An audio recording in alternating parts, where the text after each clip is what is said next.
Ce soir, je reçois pour vous le pasteur Paul Andy. Bonsoir, pasteur. Bonsoir, servante de Dieu, comment vous allez? Ça va et vous-même? Je vais très très bien par la grâce de Dieu et voilà. Amen, amen, amen. Hmm. Alors ce soir, pasteur, vous venez pour nous parler de comment entreprendre une entreprise par l'Esprit de Dieu en nous, au travers de la sagesse de Néhémie. Ok. Voilà, c'est ce que Dieu a déposé dans notre cœur afin de partager au peuple de Dieu et à toute personne qui veut entreprendre quelque chose. Voilà pourquoi on est encore là pour parler de ça. Amen, amen, amen. Eh bien, nous allons prier pour nous mettre en communion avec l'Esprit de Dieu. Ok. Père éternel et tout-puissant, nous venons, éternel Dieu de gloire, en ce soir encore parler en ton nom. Nous voulons, éternel Dieu, porter une parole éternelle de connaissance à tes enfants. Nous voulons ouvrir l'esprit de quelqu'un, Seigneur, pour leur transmettre, éternel, cette sagesse que tu avais mis en Néhémie, Seigneur, afin que tous ceux, Seigneur, qui entreprennent dans les démarches d'entrepreneurs, qui puissent recevoir cette parole de sagesse et marcher dans la réussite. Merci, Seigneur, d'envoyer ton esprit sur nous, de bénir nos lèvres, de oindre nos bouches, pour que toute parole qui sortira de nous, Seigneur, soit une parole de vérité, une parole éternelle, Dieu de gloire, d'encouragement pour un enfant de Dieu, une parole éternelle qui viendra bâtir quelque chose en nous. Merci, Seigneur, pour tout ce que tu fais en chacun de nous ce soir. Merci pour les mots que tu déposes en nous, pour les paroles que tu vas faire sortir pour tes enfants. Bénis ce moment, bénis nos appareils. Merci, Seigneur. Merci. Au nom de Jésus, j'ai ainsi prié. Amen. Amen. Alors, pasteur, je vous laisse la parole. Ok, merci, servante de Dieu, de m'avoir encore une fois reçu dans ce plateau charismatique où le Seigneur va encore faire du bien à quelqu'un, parler aussi à une personne disposée. Voilà. Dieu a déposé dans mon cœur afin de parler sur entreprendre une entreprise par l'Esprit de Dieu en nous. Ça, c'est au travers de la sagesse de Néhémie. Quand je parle de la sagesse de Néhémie, j'ai eu pendant quelques années aussi à lire le livre de Néhémie et je continue toujours à lire le livre de Néhémie. En tout cas, franchement, j'ai compris la sagesse que Dieu avait déposée à Néhémie pour créer, pour entreprendre en fait cette démarche de bâtir le muraille de Jérusalem. Et Néhémie, en quelque sorte, il était comme un entrepreneur qui a quitté loin, il a laissé son service, son travail, pour revenir dans sa patrie à Jérusalem, parce qu'il avait un souci de rebâtir le muraille de Jérusalem. Alors, comment créer une entreprise qui réussit? C'est ça la question qui a frôlé mon esprit, qui a tapé en fait mon cœur. Comment créer une entreprise qui réussit? Sur ces, je suis dans le livre de Néhémie, chapitre 2, le verset 20. La Bible dit, « Le Dieu des cieux nous donnera le succès. Nous, ses serviteurs, nous nous lèverons et nous bâtirons, mais vous, vous n'avez ni part, ni droit, ni souvenir dans Jérusalem. » Vous voyez? Et déjà, ce passage, en lisant ça, ça m'a tiqué. Ça m'a tiqué, pourquoi? Parce que lorsque Néhémie a entrepris de bâtir le muraille de Jérusalem, il y a eu des oppositions, il y a eu des personnes comme Sanballat et Tobija qui se sont levées pour contrecaler en fait ce que Néhémie avait entrepris de faire. C'est pourquoi il avait répondu ici que le Dieu des cieux nous donnera le succès. Nous, ses serviteurs, nous nous lèverons et nous bâtirons. Dans d'autres versions, on dit, nous nous lèverons et nous travaillerons. Nous allons travailler. Vous voyez, Néhémie ne s'est pas découragé par les dires des gens. Il avait un plan, il avait un projet, il avait quelque chose à entreprendre. Malgré les oppositions, Néhémie s'est levé pour faire ce qu'il devait faire. Ainsi, avant que j'entre dans la profondeur de cet enseignement ou de ce message, vous allez lire un passage de Exode. C'est très important car je m'aimerais souligner une chose très importante. Exode chapitre 31, et c'est un long passage que je lis juste pour aller vite dans ce qu'on veut faire. Exode chapitre 31, le verset 1 à 6. C'est vraiment très intéressant et c'est très important de comprendre ça. La Bible dit, l'Éternel parla à Moïse et dit, sache que j'ai choisi Betsalel, fils d'Uri, fils de Hur, de la tribu de Juda. Je l'ai rempli de l'esprit. Soulignez ça. Je l'ai rempli de l'esprit de Dieu, de sagesse, d'intelligence et de savoir pour toutes sortes d'ouvrages. Je l'ai rendu capable de faire des inventions, de travailler l'or, l'argent et les reins, de graver les pierres à enchâsser, de travailler le bois et d'exécuter toutes sortes d'ouvrages. Et enfin, et voici, je lui ai donné pour aide Oholiab, fils d'Ahisamach, de la tribu de Dan. J'ai mis de l'intelligence dans l'esprit de tous ceux qui sont habiles, pour qu'ils fassent tout ce que j'étais ordonné. Voilà. Ce passage est tellement merveilleux que ça m'a tiqué. Ça m'a tiqué. La Bible dit ici que Dieu a donné, il a rempli Betsalel de son esprit. Et pourquoi il les avait remplis de son esprit? C'est pour entreprendre des ouvrages, pour créer des choses, pour fabriquer des choses. Écoutez, aujourd'hui, les enfants de Dieu, aujourd'hui les chrétiens, nous avons limité l'esprit de Dieu qu'à chasser les démons, qu'à chasser les esprits, qu'à briser les liens familiales, ainsi de suite. On a juste limité l'esprit de Dieu à guérir le malade. Oui, c'est bien, c'est excellent, toutes ces choses. Mais l'esprit de Dieu ne se limite pas qu'à ces choses. Qu'à chasser les démons, qu'à briser les liens, à détruire, je ne sais pas moi, des hôtels, ainsi de suite. Bon, après avoir brisé les hôtels, supposons qu'il n'y a plus des hôtels à briser. Que feront les chrétiens? Ils vont croiser les bras? Est-ce qu'on va croiser les bras, attendre le ciel? Puisqu'on a déjà tout brisé, comme hôtel, comme lien familial, comme toutes ces choses-là. Mais on est sur la terre. Dieu sait que nous sommes sur la terre et que nous devons vivre sur la terre pour un temps. Vous voyez? Donc voilà pourquoi Dieu veut que ses enfants aussi, les chrétiens qui ont reçu leur vie, qui ont reçu Jésus comme Seigneur Sauveur, Dieu veut aussi que le chrétien arrive à entreprendre. C'est pourquoi il y a un passage dans Psaume dit, avec Dieu, nous ferons des exploits et celui qui écrasera nos ennemis. Quels sont les exploits que les enfants de Dieu sont censés les faire? Ou aujourd'hui, sur base au fait de cette phrase ou de ce passage, j'ai fait aussi de recherches, j'en connais certaines, mais j'ai eu à faire aussi de recherches sur Internet, que je pousserai également les enfants de Dieu à aller faire.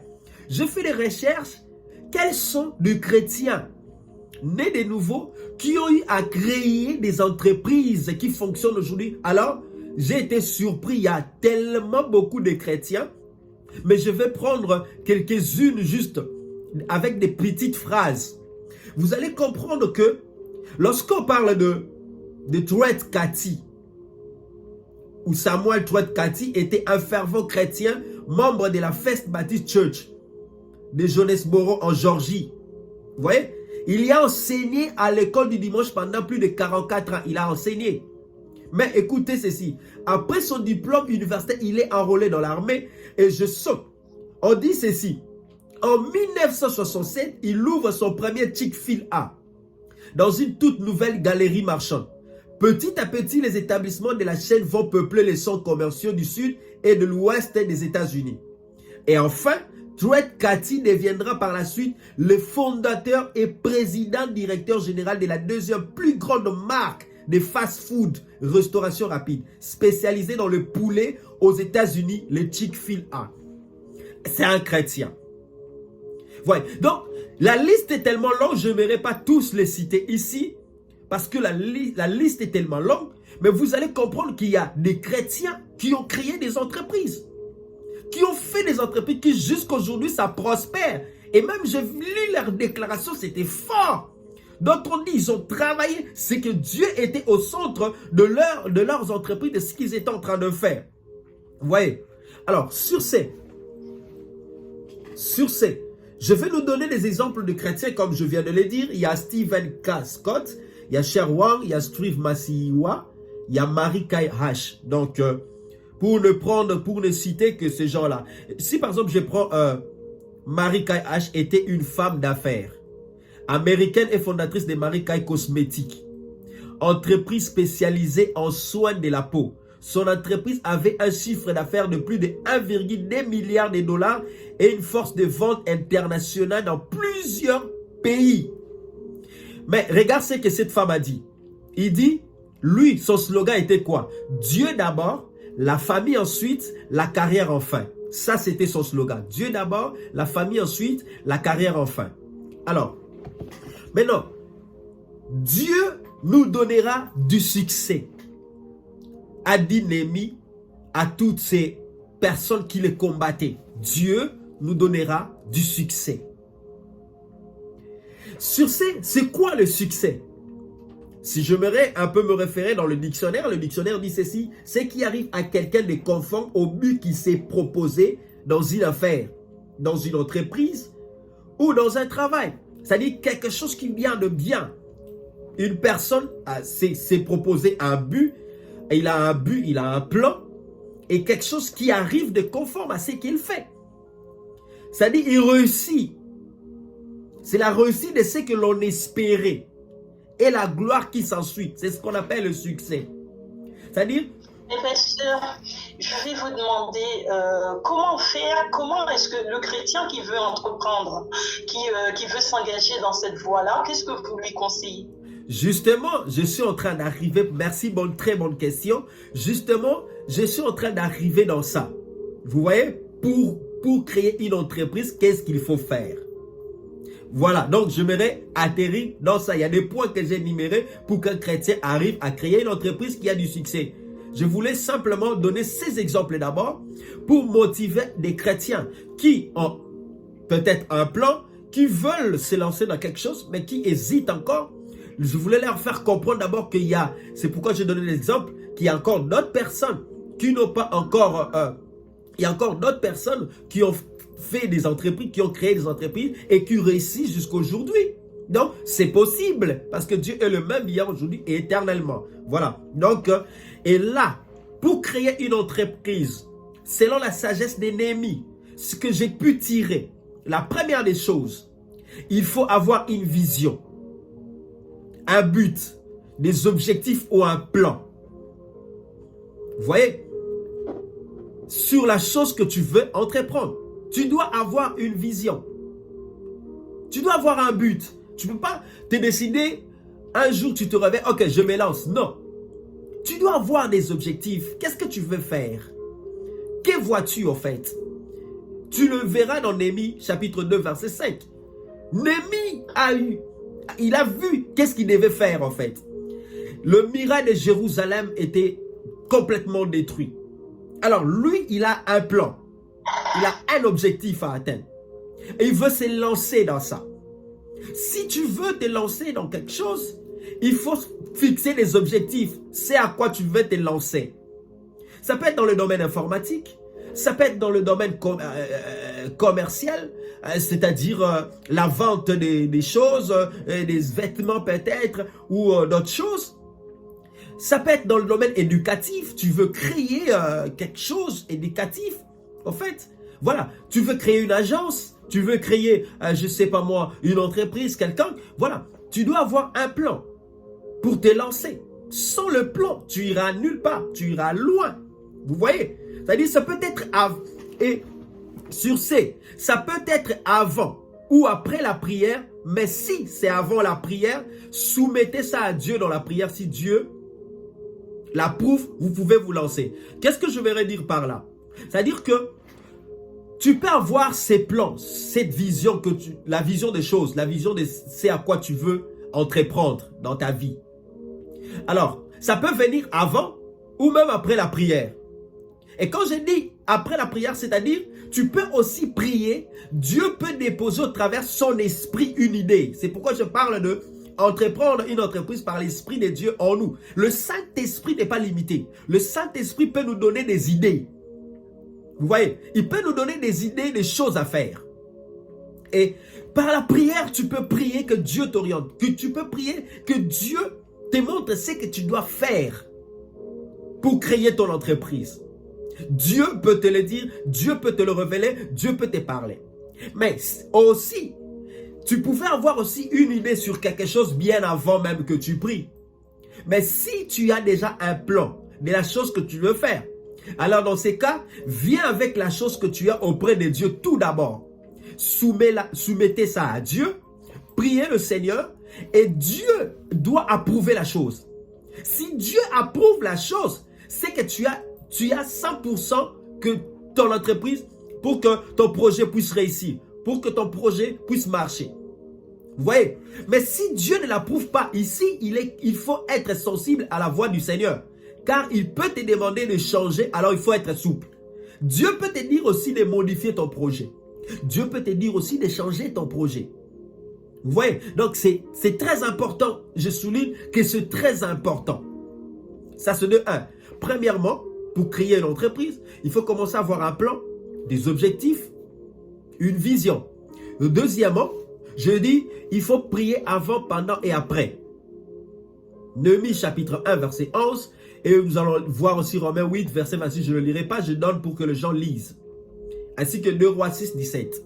C'est-à-dire que tu pries avant, pendant et après. Avant que tu te lances, lorsque tu as ton plan, tu as un projet, tu pries. Pendant que tu vas te lancer, tu continues à prier. Et lorsque ton entreprise sera dans son achèvement, lorsque ce sera la fin, tu continues toujours à prier. C'est-à-dire, tu fais ce que tu veux faire, mais tout en étant dans la présence de Dieu. Tout en recommandant, parce qu'il y a des étapes lorsque tu veux créer une entreprise. Et tu seras muté aussi à des situations et à des problèmes. C'est pourquoi je dis il faut prier avant, pendant et après. Alors, troisième de choses à faire, c'est que il faut réunir le moyen qu'il faut pour te lancer. Réunir le moyen qu'il faut pour te lancer. Écoutez, Dieu peut te visiter par une relation. Ça, c'était le cas de Néhémie avec le roi. Dieu peut te visiter par une relation. Vous voyez, quand je dis il faut réunir le moyen qu'il faut, nous savons que créer une entreprise, ça demande de moyens financiers. Ça demande de l'argent. Non seulement ça demande de l'argent, il y a des moyens financiers, il y a des moyens humains, où on parle des ressources humaines, on le verra après. Vous voyez? Mais d'abord, commencez par réunir. Il y a aussi dans le domaine de documentation, des documents à acquérir et tout ça pour que tu travailles calmement. Mais commencez d'abord par réunir les moyens qu'il faut pour te lancer. Vous voyez? Dieu a permis à ce que Néhémie puisse travailler aux côtés du roi. Et le jour où Néhémie voulait entreprendre pour aller bâtir le muraille de Jérusalem, Néhémie a usé de sa relation avec le roi. Et il se présente devant le roi. Il lui dit, voilà, je vais faire ça, ça, ça, ça. Et la Bible dit, la bonne main de Dieu était avec Néhémie, au point que le roi lui a dit, demande-moi ce que tu as besoin pour réussir dans ce que tu veux entreprendre.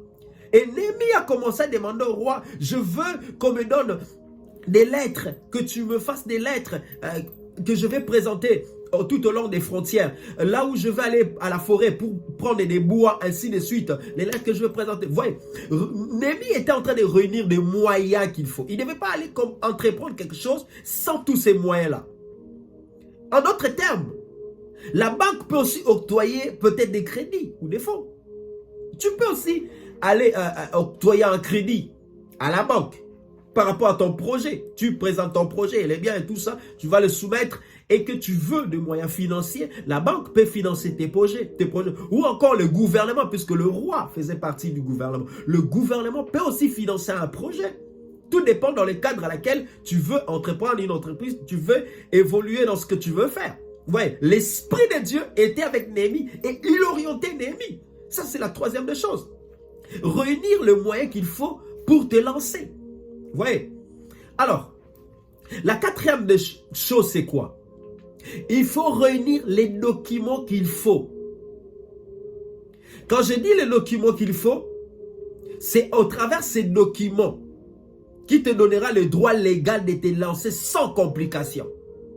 C'est pourquoi Néhémie a demandé des lettres. Il a demandé que le roi lui fasse de lettres, ainsi de suite. Pour qu'il arrive, pour qu'il n'y ait pas de complications, pour qu'on ne le complique pas lorsqu'il a besoin de recevoir ce qu'il devait recevoir. Vous voyez? Donc, c'est-à-dire, c'est important que, étant que chrétiens, nous devons aussi réunir toutes ces documentations. Tous ces documents. C'est pourquoi la Bible dit, ajoutez à votre foi la science, la connaissance. Les documentations sur aussi ce que tu veux faire. Là aussi, je voudrais dire encore quelque chose. Les documentations aussi sur ce que tu veux faire. Imaginez-vous, je vais donner un exemple. Quelqu'un qui veut créer une entreprise, d'informatique, par exemple. Mais il n'a même pas, même pas des documentations sur, ou encore des informations sur ce qui concerne l'informatique. Comment est-ce que tu vas te lancer sur ça? Vous voyez? Donc, c'est-à-dire, c'est important d'être informé sur la chose que tu veux faire aussi. Ça, c'est du point de vue connaissance. Et du point de vue document. Tu cherches quels sont les documents à réunir pour créer ton entreprise sans complication. En fait, que l'État ne puisse pas te compliquer. Entre autres, il y a des cabis qu'il faut réunir et toutes ces histoires-là. Et tout. Renseignez-vous comment. Donc, c'est ça en fait. Renseignez-vous dans toutes ces choses-là. Et puis, lorsque vous avez réuni tous ces documents qu'il faut, là, vous avez aussi déjà l'approbation, non seulement de Dieu, mais vous avez aussi l'approbation de l'État. Parce que Dieu, il travaille aussi avec l'État. Vous voyez? Souvenez-vous, un jour, on est venu dire à Jésus qu'il puisse payer les impôts. Mais Jésus n'avait pas dit non, non, non, non, non. Moi, je suis Dieu, je suis Dieu, je suis fils de Dieu. Je ne peux pas. Non, mais Jésus-Christ a payé les impôts. Vous pouvez les lire dans Romains chapitre 13, versets 1 à 3, où on nous parle des impôts. Que nous devons payer les impôts. Romains chapitre 13, versets 1 à 7. Vous pouvez voir également Néhémie chapitre 2, verset 7 et Luc 14, versets 28 à 30, où Jésus a payé les impôts. Vous voyez? Donc, c'est très important qu'il faut réunir les papiers, les documents, entrer dans les bureaux, ainsi de suite. Tous ces papiers-là, en fonction, en fait, de ce à quoi tu veux te lancer. Si c'est une entreprise, si c'est un e-commerce, par exemple, un e-commerce ou les ventes en ligne de choses, il y a aussi des documentations à réunir pour créer ton entreprise. Selon la loi, et tu regardes selon la loi du pays à laquelle tu te retrouves, qu'est-ce qu'il faut faire? Et la loi dit quoi pour ça, ça, ça, ça, ça. Voilà. Donc, ça, c'est très, très, très, très important. Vous voyez? Donc, c'est quelque chose qui est important, qu'il faudrait réunir des moyens qu'il faut. Cinquième des choses pour créer son entreprise qui réussit, selon la sagesse de Néhémie. Vous devez faire l'étude du milieu. Inspecter le terrain où tu veux te lancer. Faire l'étude du milieu. Ou inspecter le terrain où tu veux te lancer.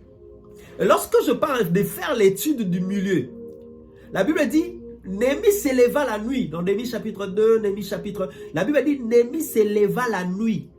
Et il descenda pour voir la nuit sans même rien dire à quelqu'un. Et il inspectait le lieu où il veut bâtir le muraille de Jérusalem. Voyez, il a fait une étude du milieu. Qu'est-ce qu'il faut faire? Si peut-être c'est une entreprise de bâtiment par exemple, où vous allez commencer à construire un bâtiment peut-être, tu dois aussi inspecter le lieu. Peut-être que l'endroit où tu veux mettre tes bureaux, ce n'est pas un bon endroit. Plus tard, ça vous causera des problèmes peut-être. Ou peut-être c'est un endroit marécagé. Lorsque tu construiras un immeuble, ça peut causer des problèmes, ainsi de suite.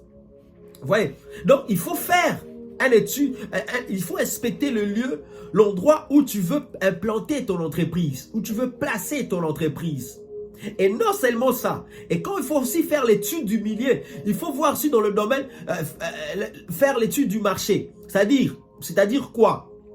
Ce que tu veux faire, on dit toujours il n'y a rien de nouveau sous le soleil. Rien qu'on arrive à ajouter peut-être des nouvelles touches. Mais il faut aussi regarder peut-être, si peut-être quelqu'un qui veut se lancer dans une entreprise de commerce, tu fais une étude du milieu. Tu viens par exemple en hiver, je donne un cas, en hiver par exemple, tu veux lancer une entreprise en plein hiver. Mais en plein hiver, toi tu viens nous vendre en fait les habits d'été. Tu ne vas pas le vendre, ça ne va pas réussir. Donc c'est-à-dire quand tu fais l'étude du milieu également, tu regardes aussi quelles sont les choses que tu vas couler facilement. Là je parle en termes de commerce. Quelles sont les choses que tu vas couler facilement et à quel temps, à quelle période, à quel moment que tu vas lancer tes vêtements peut-être. Voyez. Donc, tu fais l'étude du milieu par rapport à ce que tu veux entreprendre. Faire aussi l'étude du milieu. Tu viens par exemple dans un endroit. Tu regardes par exemple, si je prends le domaine informatique, je prends par exemple l'imprimerie. Tu regardes, par exemple dans le département 91, il y a pas une grande imprimerie. Alors les gens quittent peut-être 91 pour aller dans 77 pour aller imprimer par exemple. Vous voyez? Donc déjà en matière de temps, ça leur bouffe le temps. Et du coup quand toi tu fais l'étude du milieu, tu estimes que non, dans ces milieux, je peux implanter mon entreprise. Je peux implanter cette imprimerie car il y aura beaucoup de clients dans ces milieux. Parce qu'ils se déplacent pour aller ailleurs. Alors que si je mettais la chose là, et ça va leur faciliter tous. Vous voyez? Donc, il y a beaucoup de choses à faire sur l'étude du milieu. Et selon le domaine à laquelle tu veux te lancer, selon l'entreprise à laquelle tu veux créer. Et l'Esprit de Dieu aussi t'orientera. Et aussi tes recherches à toi. Tu fais aussi des recherches. Côtoie également des personnes qui ont créé des entreprises. Fais des recherches sur Internet. Cherche un peu partout. C'est ça, ajouter dans la foi la science, la connaissance de la chose que tu veux faire. La sixième des choses, c'est que non seulement tu fais l'étude du milieu, tu respectes le lieu, mais aussi, tu dois aussi calculer les temps. Calculer les temps. Et là, j'ai dit, le temps détermine les temps que ça prendra pour te lancer. Néhémie chapitre 2, verset 6. Il a dit au roi, on va faire une affaire de 50 jours. C'est pourquoi vous allez remarquer, même lorsque nous passons là où on a barré les routes, on dit lancement des travaux, et on vous met la durée du temps. On met que ces travaux commencera peut-être le 2 mai et ça prendra fin peut-être le 25 mai. Ça, c'est le temps. Le temps est très important dans tous les domaines de la vie et surtout en matière de création d'entreprise. Et aussi, par rapport à toi-même aussi, vous voyez, le temps est très important. Pendant que tu es encore fort, pendant que tu as encore ta vigueur, ainsi de suite, tu peux aussi maximiser ton temps. Mais lorsque tu as tout réuni, tu as fait les études du milieu et tout ça, tu as un plan, ainsi de suite, tu calcules le temps. Tu te dis, peut-être je veux lancer mon entreprise en 2023. En 2023, je vais lancer mon entreprise. Alors que tu as déjà tout réuni, tu as déjà tout fait et tu te fixes un temps. Je vais lancer mon entreprise en fonction de ce que j'ai déjà et tout. Je vais lancer mon entreprise et ça prendra peut-être 20 jours pour que je puisse le mettre en place et que ça commence à fonctionner déjà. Vous voyez? Donc, c'est très important de calculer le temps. Sinon, vous risquerez d'avoir un projet qui est dans vos placards et qui, des années, et au fur et à mesure les années passent, voilà, donc vous risquerez de ne pas le réaliser. C'est pourquoi c'est très important de tenir compte du temps. C'est un appel à la gestion du temps. Vous voyez? La septième des choses et avant-dernière chose, c'est que vous devez réunir une équipe fiable et compétente qui vont travailler avec vous. Là, je parle des ressources humaines. Une équipe fiable et compétente qui vont travailler avec vous. Néhémie n'a pas travaillé seul. Néhémie a localisé des personnes. Vous vous souvenez même dans Exode, que nous avons lu Exode 31, la Bible dit Dieu a mis son esprit. Dieu a mis son esprit sur toutes ces personnes afin d'exécuter toutes sortes d'ouvrages, de travailler. C'est-à-dire Dieu, il a mis l'intelligence, non seulement l'esprit, mais l'intelligence, l'esprit amène l'intelligence, l'esprit nous donne la sagesse, l'esprit nous donne les compétences, l'esprit nous donne les savoirs. Ils ont eu le savoir d'exécuter toutes sortes d'ouvrages. Ils pouvaient sculpter, ils pouvaient faire des statues, ils pouvaient créer des choses, des ouvrages, ainsi de suite. Ce qui est important, vous voyez. Donc, vous devez localiser des personnes qui ont l'esprit de Dieu aussi. Non seulement l'esprit de Dieu, mais qui sont intelligents. Qui ont aussi un niveau, un bagage intellectuel important pour faire avancer dans le domaine dans lequel vous voulez vous lancer, dans le travail dans lequel vous voulez vous lancer. Et constituer votre équipe qui va travailler avec vous, organiser les ressources humaines. Et chercher, lancer des offres d'emploi peut-être pour sélectionner des personnes compétentes qui vont travailler, faire fonctionner aussi votre entreprise. Et la dernière des choses,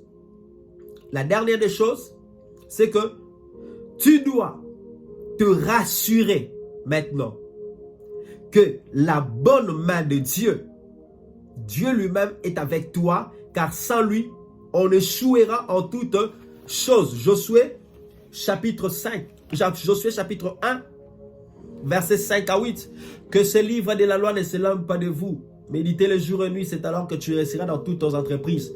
Là où Dieu va marcher avec toi, là où Dieu va être avec toi. Donc rassure-toi maintenant. Dans ce que tu as, dans ce que tu veux faire, Dieu est avec toi. Dieu marche avec toi. Alors si Dieu marche avec toi, si la bonne main de Dieu est avec toi, alors tu réussiras dans toutes tes entreprises. Oui, servant de Dieu. Amen. Amen. Alors, pasteur, vous êtes bien lancé, très intéressant, mais nous sommes arrivés à la fin de notre temps. Ouais, j'étais aussi déjà dans, c'était aussi le dernier point par rapport à ce que l'Esprit de Dieu a déposé dans mon cœur. Voilà. Amen.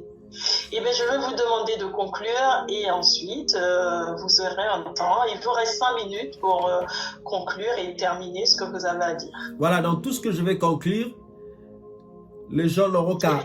prier aussi, oui. 1 minute de prière, oui, dans tout ce que pour ceux qui veulent entreprendre. Dans tout ce que je vais conclure, je vais dire à toute personne que l'Esprit de Dieu ne nous est pas seulement donné pour chasser les démons, briser les liens familiaux, briser les autels, briser, je sais pas moi, les alliances, ainsi de suite. Parce que la vie continue. Après avoir brisé les autels et toutes ces choses-là, nous devons nourrir nos enfants, nous devons nous nourrir nous-mêmes, nous devons aider les autres, nous devons donner des offrandes, nous devons aussi aller ainsi de suite, aider ainsi de suite. Et tout ça là, ça demande des moyens financiers. Et pour gagner de l'argent, il faudrait aussi créer des entreprises. La Bible dit, l'or et l'argent appartiennent à Dieu. Et nous, étant qu'enfants de Dieu, donc nous avons l'Esprit de Dieu qui nous donne l'intelligence, les idées pour s'élancer dans ce qu'on va entreprendre. Alors si tu as un projet, une vision, je t'encouragerai de le soumettre à Dieu et de te lancer en fonction de la sagesse de Néhémie. Et je t'encouragerai même à aller lire tous les livres de Néhémie et aussi tous les livres de Proverbes. Et puisqu'il y a 30 chapitres, 31 chapitres, lis chaque jour un chapitre de Proverbes pendant autant d'années. Mais lis ça, tu verras, Dieu te donnera la sagesse, l'intelligence et tu créeras beaucoup de choses. Je vais prier pour toute personne qui veut s'élancer. Car Dieu qui nous révèle ces choses, c'est la parole de Dieu et il sait qu'il y a des gens qui veulent s'élancer. Alors je vais prier pour tout le monde. Seigneur Dieu Tout-Puissant, Père éternel, je viens prier pour mon frère, ma soeur, pour une personne qui a un projet dans le cœur, ou encore il n'a pas encore un projet, mais il veut s'élancer dans quelque chose pour entreprendre une entreprise au Seigneur. Je sais que l'Esprit du Seigneur est sur moi pour aller. Tu nous as donné le Saint-Esprit aussi pour entrer en action, afin de créer, d'inventer, Seigneur Dieu de gloire, des choses. C'est pourquoi j'ai prié pour mon frère, ma soeur, éternel Dieu des armées, Que tu puisses, Seigneur, lui accorder l'intelligence, la sagesse. Tu déverses l'esprit qui était sur Betsalel, ainsi que toute son équipe et l'esprit qui était sur Moïse, afin de bâtir, éternel Dieu des armées, le temple et l'arche. Je prie que cela soit à toute personne qui va suivre cette émission, dans le nom puissant de Jésus, que tu entreprends des grandes choses, car il est écrit qu'avec Dieu nous ferons des exploits, et c'est lui qui écrasera nos ennemis. Et toute personne qui s'élèvera pour contrecarrer les projets de Dieu dans vos vies, rencontre Dieu dans le nom puissant de Jésus-Christ, et que ces projets soient détruits au nom de Jésus. Je prie que vos projets se réalisent conformément à ce message que nous venons de donner, et que Dieu soit avec vous partout vous serez au nom puissant de Jésus-Christ. Soyez bénis abondamment dans tout ce que vous allez entreprendre, et devenez des milliardaires pour aider les personnes, aider l'humanité aussi à venir à Jésus. Soyez bénis au nom de Jésus-Christ. Amen. Amen. Alors, pasteur, je vous remercie pour tous ces conseils qui sont avisés. Et j'ose espérer que tous ceux qui ont des projets, qui veulent se lancer dans l'entrepreneuriat, s'inspireront de cette émission, s'appuieront sur ces points pour avancer et créer leur projet. Car effectivement, les enfants de Dieu, on dit que les enfants de l'autre sont plus habiles que les enfants de Dieu. Tout à fait. Parce que les enfants de Dieu n'osent pas se lancer. Et donc, j'ose espérer que, voilà, que les enfants de Dieu entendront ce message et se lanceront aussi dans l'entrepreneuriat. Tout à fait. Je suis d'accord avec vous, servante de Dieu. Donc, espérons qu'ils vont se lancer dans l'entrepreneuriat. Toi et moi, on se lancera dans l'entrepreneuriat également. Il y a tellement beaucoup de projets. L'Église doit se lancer aussi dans l'entrepreneuriat pour aussi sauver les âmes. Imaginez-vous, il y a aussi peut-être des entreprises qui empêchent les gens d'aller à l'Église. Et si dans ton entreprise, tu engages des personnes, tu ne vois pas qu'il y aura un jour où tu leur diras « Allez à l'Église, allez prier ». On gagne déjà dans pas mal de choses, vous voyez. Donc, c'est important. Notre Dieu, c'est un entrepreneur. Amen, amen, Notre amen. Dieu, c'est un entrepreneur. On fasse que les chrétiens. Amen. Donc, que les chrétiens deviennent des leaders. Des leaders dans tous les domaines de la vie. Des leaders dans tous les domaines de la vie. Qu'on trouve des chrétiens Amen. partout. Créons Amen. des entreprises, il n'y aura plus de pactes avec les diables, venez entrer dans les sciences occultes pour obtenir cet emploi. Non, les chrétiens et les chefs d'entreprise, ils engagent des gens sans signer des pactes, ainsi de suite. Non,